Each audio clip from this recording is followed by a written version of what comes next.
పల్నాడు జిల్లా పిన్నెలిలో పిచ్చి కుక్క ఒకటి రెచ్చిపోయింది. ఎస్సీ కాలనీలో ఇంటి ముందు ఆడుకుంటున్న చిన్నారులపై దాడి చేసింది.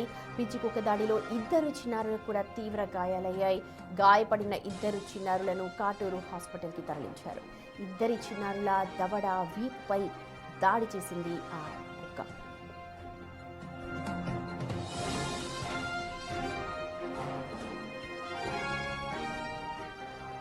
చూడొచ్చు, మొన్న ఒక 2 రోజుల క్రితమే ఖైరతాబాద్లో చిన్నారిని పట్టి పీకేసింది ఒక కుక్క.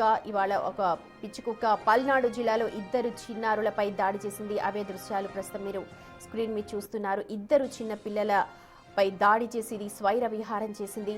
పిన్నెలిలో ఈ ఘటన చోటు చేసుకుంది. ఇంటి ముందు ఆడుకుంటున్నారు ఇద్దరు చిన్నారులు కూడా. అయితే ఆ పిచ్చి కుక్క ఆ పాప దవడ పట్టి పీకేసింది. అలాగే వీపుపై కూడా విపరీతంగా కొరికేసిన దృశ్యాలు అక్కడున్న వారందరినీ కూడా కలిచివేస్తూ ఉన్నాయి. హాస్పిటల్కి తరలించి ప్రస్తుతం అయితే చికిత్స అందిస్తూ ఉన్నారు. అయితే తరచుగా ఇలాంటి ఘటనలు జరగడంపై స్థానికులందరూ కూడా తీవ్ర ఆందోళన వ్యక్తం చేస్తూ ఉన్నారు. పిల్లల్ని బయట ఆడుకోవడానికి పంపించాలంటే కూడా భయపడాల్సిన పరిస్థితి ఉంది అని అంటున్నారు.